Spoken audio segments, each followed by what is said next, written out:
What made Cleopatra truly special?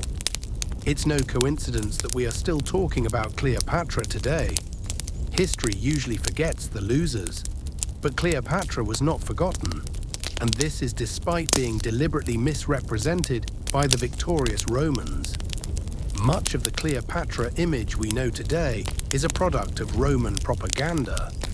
They portrayed her as a dangerous woman, a seductive queen, someone who gained power by manipulating men. Because for Rome, one truth was too hard to accept. A woman had challenged Rome with nothing but her intellect. And this is exactly where Cleopatra's uniqueness begins. Cleopatra was not traditionally beautiful, but that was not a weakness. Ancient sources and coins show that Cleopatra was not as stunningly beautiful as often imagined. She had a sharp nose and a strong chin, but contemporary historians emphasized her voice, her speech, and her charisma. This is critical because Cleopatra's power came not from physical beauty, but from mental influence. She captured people's minds, not just their eyes.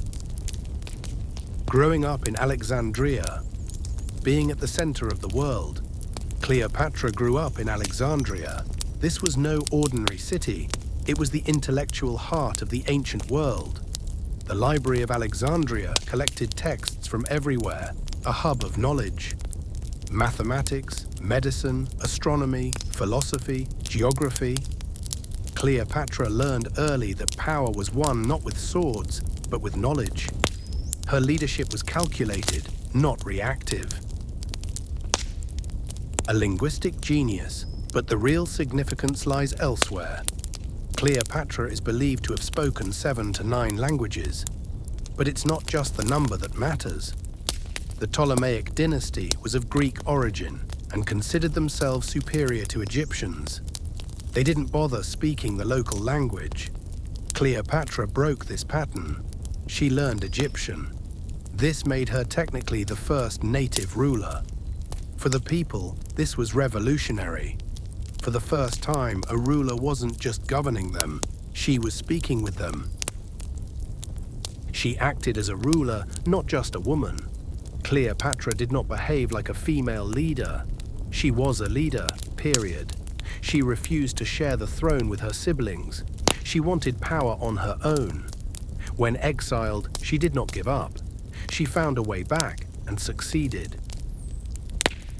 The meeting with Julius Caesar. Many imagine Cleopatra being rolled up in a carpet to meet Caesar as a romantic tale, but this was part of her plan. Cleopatra understood dramatic effect. This wasn't a simple meeting, it was a scene designed to be remembered. She wanted to leave a mark on Caesar's mind, and she did. It wasn't flirtation, it was a psychological move. She didn't fight Rome, she played Rome's internal politics. Cleopatra realized Rome was not a single unified power. Rome was rife with internal conflicts. She supported Caesar. Then she allied with Marcus Antonius. But she never fully submitted. Every relationship was for Egypt's interest, and Cleopatra knew it. She used economy as a weapon. Egypt was Rome's breadbasket. If Rome's people went hungry, rebellions would follow. Cleopatra knew this. She ruled not by armies, but by controlling the supply chain. Even by modern standards, this was advanced strategy. She knew exactly where to hit Rome. Mastering religion and symbolism. Cleopatra associated herself with the goddess Isis. This was not mere faith, it was a political statement. I am part of the divine order. To oppose her was to oppose the gods themselves. She discovered propaganda before Rome. She stamped her own face on coins. She commissioned statues with strong masculine features because she wanted to appear authoritative, not soft. Today, we would call this mastery of image and perception. She was defeated, but she did not surrender. Cleopatra's death is often described as defeat, but the fact that Rome wanted to capture her alive and display her shows how threatening she truly was. She chose her own end, consistent with her life's character. She gave no one else control over her fate. History intentionally diminished her. Roman historians painted Cleopatra as either immoral or foolish, because otherwise they would have to admit Rome's own vulnerability. But legends can never fully hide the truth.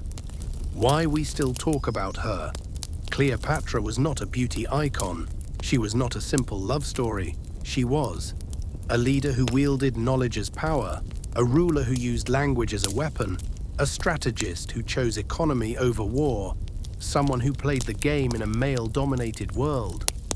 What truly made Cleopatra special is this: she was far ahead of her time. Thank you for watching the video.